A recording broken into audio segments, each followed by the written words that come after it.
Hey guys, this is Marius from Trademate. Today we're going to talk about the Kelly Criterion and how we use it to calculate your recommended bet sizing.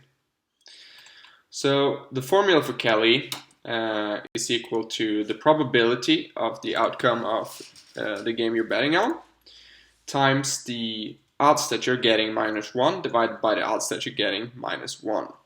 So let's first have a look at what it looks like in your trade feed. So here you can see that on the Norway-Romania game, there's a recommended stake of 292 kroners. And what we'll attempt to do in this video is to show you how we come up with this number.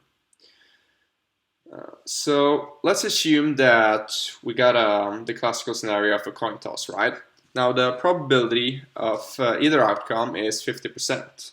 So let's say that you put money on tails, but the odds you're getting instead of 2.0, which is equal to the 50% probability of tails, you get the odds of 2.1, meaning that you have a 5% or a 5% edge, right?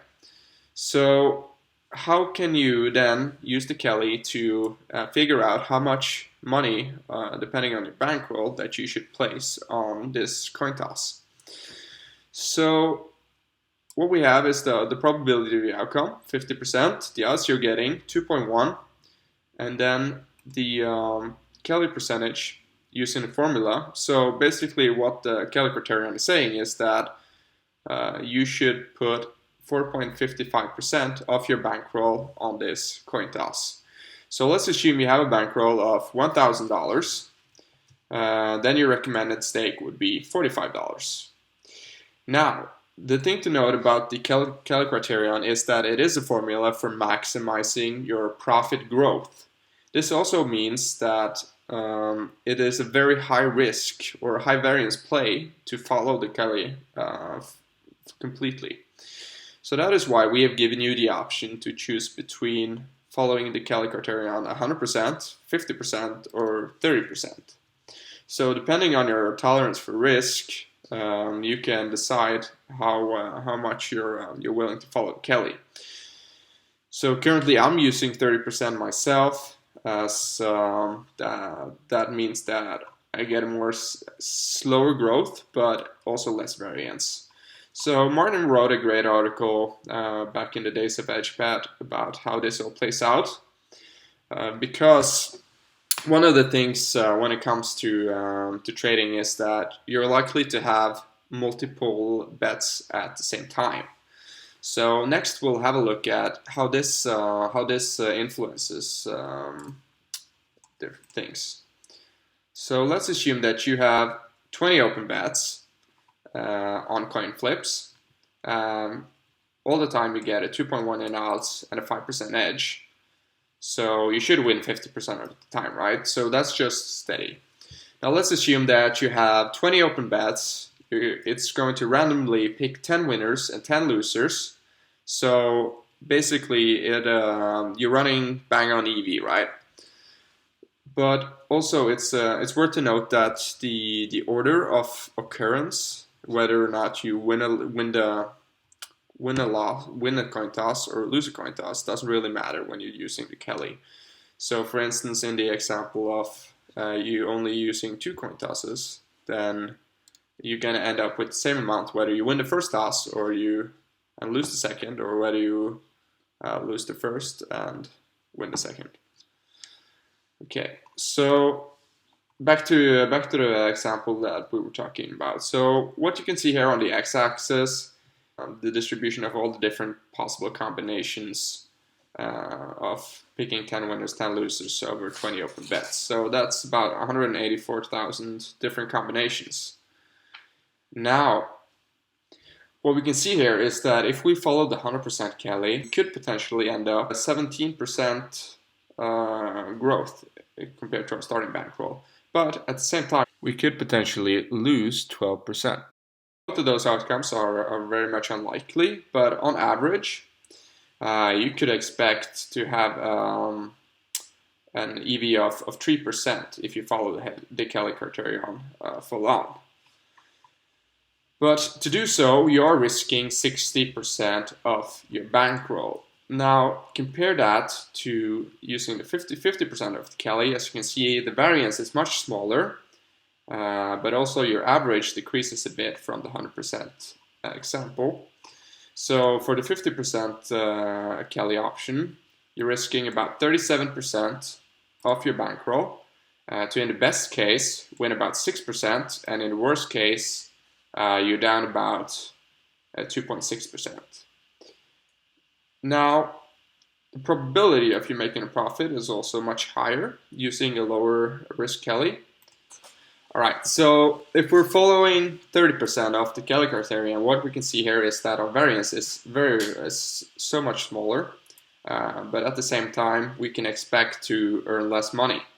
So using 30% means that you're more likely to see a steady growth, but smaller profits than what you could potentially have by following it 100%. So using 30% of the Kelly, you're only risking 24% of your bankroll to earn an expected of 1.2%. In the best case, you're earning 3%, but in the worst case, you're only down 0.5%. So your probability of making a profit is almost equal to 1. So that's why I personally prefer to use the 30% of the Kelly. Now, there are 3 main reasons for why we recommend using less than 100% Kelly. And that is because, 1, time before kickoff. So if you place your trades a long time before kickoff, then it could both swing out of your favor and swing in your favor. So the edge percentage could go up, it could go down. And remember, our goal is to beat the closing line of the sharpest bookies, right? Mainly Pinnacle's closing line. So this means that, for instance, if the edge moves a lot out of your favor, then you've placed a very high percentage of your bankroll on an outcome when really you should have been placing a very small amount. So it becomes very risky. The second part is that Kelly in itself, as we saw on the graph, is very volatile. So the variance of following 100% Kelly is huge, where you could make anywhere from negative 12% bankroll growth or positive 17% bankroll growth. And also the third thing is that at the soft bookies, they do place limits on winning players. So by betting larger amounts, it could potentially make them ban you sooner. What's also important to know about the Kelly criterion is that it is optimized for placing a series of bets. It is not optimized for placing bets in parallel. So what that means, the example that we were using, we only had 20 open bets. So if you were to have an even higher amount of bets open at the same time, let's say 50 to 100 on a Saturday when there's a lot of action going on, then your variance is going to be even larger than what you can see in this photo. So that's also another reason for why we recommend using a lower Kelly percentage. So the downside of this is that it's harder to turn over your bankroll with a lower Kelly because your true EV is calculated by multiplying your risk bankroll, so meaning your turnover, times your average edge. So if you're using a lower Kelly, you will place lower bets, so you will have lower turnover and thus potentially lower EV. So what this means for you, it means that if you're going to have a lot of open bets at the same time, then most likely you're better off using a lower Kelly percentage, like for instance the 30 or the 50%.